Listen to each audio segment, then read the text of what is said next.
Kita sudah terhubung dengan Kapten Vincent, seorang penerbang dari perspektif Anda. Selamat siang, Kapten Vincent. Saya ingin tahu situasi apa yang kira-kira dihadapi oleh pesawat Sriwijaya SJ182 PKCLC ini kalau melihat atau mengutip dari statement dari pengamat penerbangan Alvin Lee, tidak ada korelasi antara usia sebuah pesawat 26 tahun dengan layak terbang atau layaknya terbang di udara. Bagaimana pandangan Anda, Kapten Vincent? Oke, terima kasih Pak. Jadi mohon maaf sekarang saya lagi nggak bisa berhenti karena saya di tengah-tengah pulau, tapi saya memang lagi mau menuju ke crash site pada saat ini. Tapi saya setuju dengan Alvin Lee itu bahwa memang tidak ada korelasi. Memang kalau untuk layak terbang itu pertama kita acu dulu ke mailnya dulu. Kalau memang mail dari manufaktur itu menyatakan layak untuk terbang, lalu tidak ada alasan pesawat itu tidak bisa di-grounded, maka pesawat itu legal untuk terbang. Pesawat itu dinyatakan layak terbang. Jadi nggak ada hubungannya dengan pesawatnya umurnya tua atau dengan pesawat ada kerusakan minor kayak gitu. Layak terbang adalah bagaimana kita mengacu pada dokumen yang ada di dalam setiap kita mau terbang itu ada minimum equipment list. Ini adalah dokumen yang diacu ketika kita akan terbang dengan kerusakan pesawat. Selama masih ada di dalam itu masih nggak jadi masalah.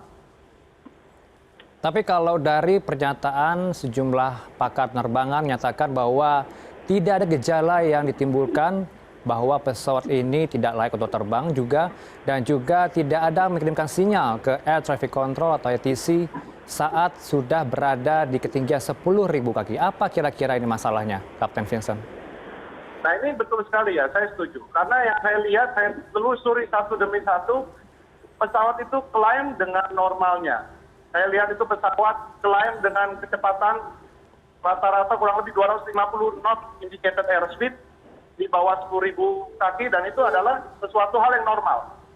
Nah ketika di atas 10.000 kaki, saya lihat dalam waktu kurang dari 1 menit, dari track yang seharusnya dari 046 dari 046, tiba-tiba dia swing langsung ke 336. Itu cukup banyak. Yang bisa dihitung ya, kurang lebih berapa? 46 ditambah ya kurang lebih 60-70 derajat. Dalam waktu kurang 1 menit, pesawat itu juga menungkik secara tajam, tiba-tiba pesawat itu berputar. Nah ini yang memang tidak ada indikasi. Saya juga pertama-tama itu tidak percaya dengan apa yang ada di hasil dari gambar itu. Makanya saya masih menganggap bahwa itu tidak benar. Tapi memang betul tidak ada indikasi bagaimana pesawat itu tiba-tiba bisa kayak gitu, out of nowhere within 1 minute. Itu yang cukup shock. Ya, masih menimbulkan pertanyaan ya, Kapten Vincent, tapi dengan adanya menukik tajam, kemudian hilang kendali, apakah ini masalah mekanik sehingga sistem kemudi dari pesawat ini sudah tidak bisa ditangkap sinyalnya atau seperti apa, Kapten? Kalau hilang kendali, saya nggak mau ngomong sampai ke detail itu ya, karena itu bukan ranah saya, dan nanti akan ada orang yang berbicara berdasarkan data. Mereka akan data bagaimana, apakah mereka in positive flight control atau mereka kehilangan kendali. Sampai sekarang saya sendiri belum bisa memastikan. Tapi yang jelas yang bisa saya lihat dari data, bahwa pesawat itu waktu ketika lagi climb, tiba-tiba dia dive down, stall. Saya melihat ada indikasi stall di sana, walaupun data ini belum tentu benar ya. Dengan kecepatannya di bawah kecepatan yang seharusnya. Saya lihat itu kecepatannya sampai 115 knot, which is not supposed to have that speed. Ketika masuk ke dalam kondisi stall, biasanya pada umumnya pilot akan recover, dia akan nose down. Tapi dengan ketinggian kurang lebih 5.400 feet, I doubt mereka akan mendapatkan airspeed dia kembali normal. Nggak cukup punya ketinggian untuk recover itu menurut saya. Tapi kalau dilihat riwayat dari penerbangan SJ182 PKCLC ini sudah aktif kembali beroperasi pada tanggal 23 Oktober 2020 lalu dan sudah memiliki dokumen lengkap dan telah mendapat sertifikat kelaikan udara. Artinya memang sudah sesuai prosedur penerbangan yang dilakukan oleh pihak maskapai ya, Kapten? Betul sekali. Kita tidak akan pernah mau menerbangkan pesawat kalau kita tidak punya referensi. Pertama, terlalu banyak variabel kerusakan pesawat yang tidak bisa kita ingat satu-satu. Karena yang tahu detail sensor ini efeknya ke mana, kita nggak bisa ingat itu semua. Maka itu kita harus refer ke minimum equipment list. Kalau ada referensinya kata dia bisa terbang, maka secara legal kita entitled boleh untuk terbang. Kalau melihat kondisi cuaca saat terbang, informasinya sempat terjadi hujan ringan sehingga ada delay sekitar 30 menit sehingga sudah terbang setelah adanya cuaca yang cukup baik. Apakah kondisi cuaca ini sudah juga menentukan untuk layaknya sebuah penerbangan dilakukan, Kapten? Kalau untuk cuaca itu sebenarnya bisa dibilang hari-hari ya. Ini namanya penerbangan berjadwal. Ini akan selalu ada schedule-nya. Dan kita akan selalu ketemu dengan cuaca hujan, thunderstorm. Biasanya kita sudah ada prediksinya dulu nih. Ini kira-kira di mana nih sel-sel aktifnya. Dan kita selalu hindari. Kita juga punya alat namanya radar untuk menghindari cuaca-cuaca buruk tersebut. Kalau dibilang cuaca itu, kenapa nggak pesawat lain juga yang kena seperti itu? Pesawat lain fine-fine saja. Sebenarnya cuaca buruk itu adalah hari-hari. It's part of our daily life ketika kita terbang. Jadi saya mungkin salah karena kita belum punya data.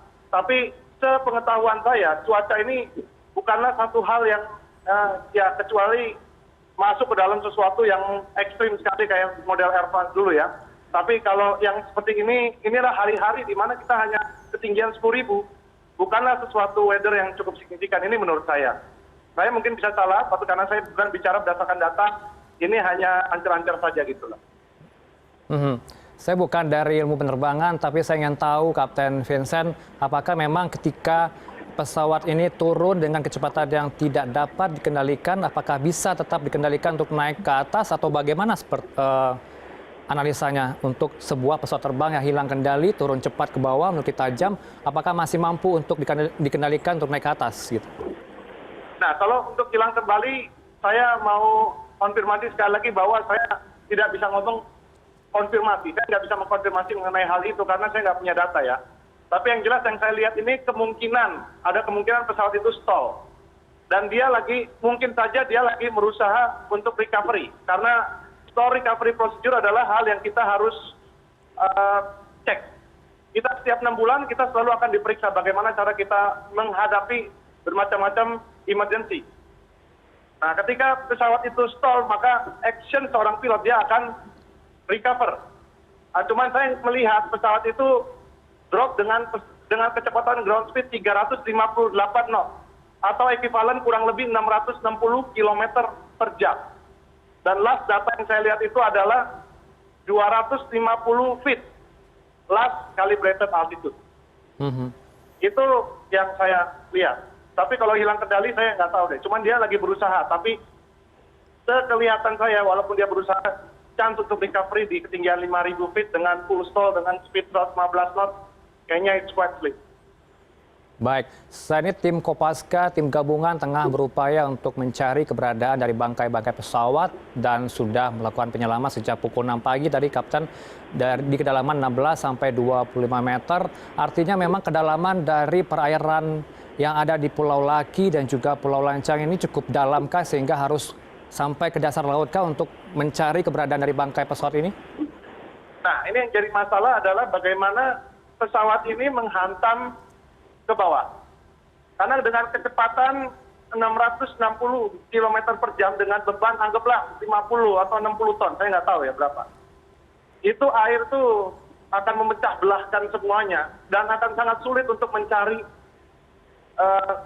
semuanya gitu loh. Untuk mencari itu kita perlu mungkin bantuan banyak pihak. Apalagi ketinggian 16 sampai 20 meter, kita belum tahu ya, karena saya belum sampai di sana. Nanti kita akan lihat dengan sounder. Tapi kalau 15-16 meter semoga masih bisa di-recovery lah. Tidak sedalam 100 meter itu. Ya, mengutip dari pernyataan nelayan yang sempat menyatakan kepada cnnindonesia.com bahwa sempat melihat titik api yang berada di langit kemudian jatuh. Artinya memang ada percikan apikah yang diduga berasal dari Sriwijaya Air ini, apakah memang meledak di udara dulu atau di dalam laut, Kapten? Nah, kalau itu saya kurang tahu. Saya bukan orang yang berwenang bisa menjawab pertanyaan itu. Pada saat masa ini, saya tidak punya data apa-apa. Data yang saya punya juga bukan data yang akurat, itu flight radar itu bukan data yang akurat. Jadi saya nggak bisa berkomentar masalah itu. Baik, kalau untuk pesan Anda kepada para calon penumpang yang ada di tanah air untuk melakukan penerbangan, apakah sebaiknya dihindari untuk Januari, Februari ini karena memang masih fenomena cuaca La Niña, atau bagaimana pesan-pesan Anda untuk para calon penumpang yang akan melakukan penerbangan? Nggak perlu khawatir. Yang jelas regulator sudah pasti menjaga keselamatan kita, apalagi yang pesawat yang ditempel dengan AOC 121. Mereka itu sudah melewati screening mulai dari aturan bagaimana memelihara pesawat dengan cara intens. Jadi beda dengan operational seperti yang di private, yang di 91. Kalau di 121, 135 ini, kualitas maintenance itu harus benar-benar dijaga. Itu sudah ada standarnya. Jangan perlu khawatir, jangan melihat pesawat tua sudah dijudge bahwa ini pesawat nggak aman. Bahwa saya melihat Sriwijaya Air cukup lama, sampai detik ini jarang sekali kejadian. Jadi kita nggak bisa ngomong bahwa pesawat dengan umur tua ini cenderung bisa terkena kecelakaan. Kita nggak bisa, saya nggak setuju dengan itu. Jadi bagi yang mau berangkat terbang menggunakan baik pesawat baru atau tua, silahkan aja. Nggak perlu khawatir, nggak mungkin satu orang pun baik dari pilot ataupun maskapainya mau gitu kalau itu pesawatnya jatuh begitu, Mas. Baik, terima kasih sudah berbagi informasi dengan kami. Breaking News CNN Indonesia, Kapten Vincent. Semoga kita doakan penyebab dari kecelakaan pesawat SJ182 PK CLJ segera terungkap. Selamat siang, Kapten Vincent. Terima kasih.